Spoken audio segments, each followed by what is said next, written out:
Energy? Potential energy is the energy stored in a body by virtue of its position.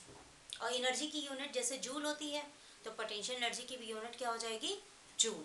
तो यहाँ से हमको ये समझ में आता है what is potential energy. Potential energy यानी potential energy, energy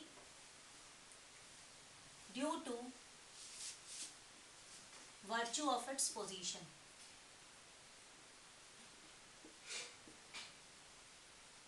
Is called potential energy. Now its unit is what? Its unit is joule. And now the formula for the potential energy. Formula for the potential energy is m into g into h. This is the mass of the body, this is the gravity, and this is the height up to which the body is raised. ये मास आपका kilogram में होगा, gravity की value 9.8 होगी और height आपकी जो है वो मीटर्स में होगी। तो इस वीडियो में मैं थ्योरेटिकल ना जा करके न्यूमेरिकल्स आपके साथ डिस्कस करूंगी, ठीक है। अब मैं सबसे पहला न्यूमेरिकल लेने जा। सबसे पहली बात, पोटेंशियल एनर्जी की प्रॉब्लम्स बहुत ही इजी होती है न्यूमेरिकल की करने की। आपको मेन फॉर्मूला आपको याद करना है पोटेंशियल एनर्जी का, m इंटू जी इंटू एच, जहां पर आपको मास जो है वो किलोग्राम में रखना है, हाइट जो है वो मीटर्स में रखनी है, और g की वैल्यू यही ग्रेविटी है, इसको हम 9.8 मीटर पर सेकेंड स्क्वायर लेते हैं, यानी 9.8 लेते हैं।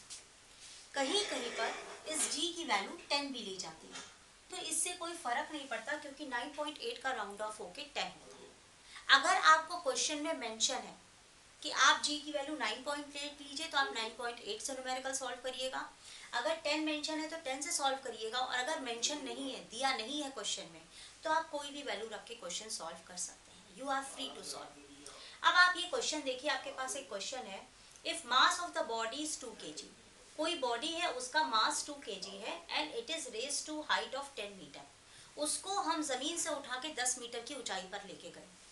Find the amount of work done, हमें निकालना है कितना वर्क हुआ। फाइंड द पोटेंशियल एनर्जी, उसकी पोटेंशियल एनर्जी क्या है।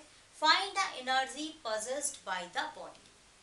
पहली चीज मैं आपको बता दूं कि क्वेश्चन में अगर ये ऐसे दिया है तो तीनों का मतलब एक ही है, कोई नया फॉर्मूला उसमें नहीं लगेगा, ठीक है।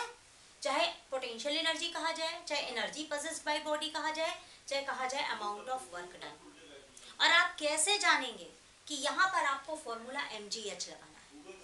अगर आपके क्वेश्चन में लिखा हो कि body is raised to height of 10 metre, कि किसी भी चीज को इतनी ऊंचाई तक हम उठाकर लेके गए, तो आप तुरंत समझ जाइए कि आपको पोटेंशियल एनर्जी निकालनी है, because potential energy is the energy possessed by the body due to virtue of its position, ठीक है। तो अब यहाँ से आपकी मास की वैल्यू क्या है 2 kg, हाइट आपकी क्या है 10 मीटर। मैं इसको दो तरह से निकालूंगी, जब मैं ग्रेविटी की वैल्यू 10 लेती हूँ और जब मैं ग्रेविटी की वैल्यू 9.8 लेती हूँ, ठीक है। अब हमने पोटेंशियल एनर्जी निकाली, ये हो जाएगा मास 2 इंटू 10 इंटू 10 यानी 200, और ये आपका यूनिट क्या हो गया जूल। इजी। अगर आप 9.8 रखते हो तो भी कोई दिक्कत नहीं है, 2 into 9.8 into 10 that is 2 8 16, 19.6 into 10 that is 196 joules। अब आप ये देखिए दोनों आंसर्स लगभग बहुत ही नजदीक है, 196 एंड 200। सो अगर क्वेश्चन में मेंशन होगा तो आप वही वैल्यू लगाइएगा, मेंशन नहीं है तो you are free to write either 10 either 9.8। और आप क्वेश्चन को पहचाने कैसेंगे, अगर उसमें लिखा होगा if a body is raised to up to a height of something, कुछ भी हाइट हो सकती है। अब हम नेक्स्ट पैटर्न के क्वेश्चंस आपके साथ सॉल्व करते हैं। Now the next question, a bag of mass 10 kg possessed energy of 588 joules. Find the height up to which bag is raised. अब यहाँ पर आप देखिए आपका मास दिया हुआ है 10 kg और आपकी एनर्जी भी दी हुई है 588 जूल्स। आपसे कहा जाए कितनी हाइट तक उस बैग को हम लेके गए थे जो उसके अंदर इतनी एनर्जी आ गई। तो आपका फॉर्मूला क्या था, potential energy is equal to mgh, ठीक है। तो एनर्जी में आपने क्या रखा 588, मास में आपने क्या रखा 10, हाइट में आपने नहीं मालूम और ग्रेविटी में आपने क्या रखा 10।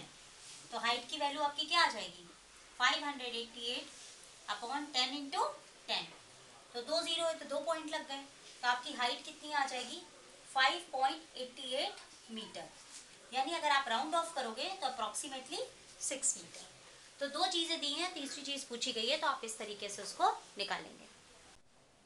Now this type of pattern is also asked in case of potential energy. The question is that a man of mass 50 kg climbs from one hill station to another hill station. Find the work done by the man. For example, इसमें क्या question क्या है कि एक हिल है और एक दूसरी हिल है। ये आपकी हिल जो है वो 1200 मीटर ऊंचाई पर है, ठीक है। दूसरी हिल जो आपकी है वो 1800 मीटर की ऊंचाई पर है। तो एक इंसान इस 1200 मीटर की ऊंचाई से लेकर, मतलब ये दोनों हिल्स जो आपकी हैं दूर नहीं है, ये आपस में ऐसे सटी हुई है, मान लीजिए ये 1800 मीटर की ऊंचाई पर है। तो एक आदमी यहाँ से यहाँ तक क्लाइंब करता है, तो उस केस में उसका कितना वर्क डन है।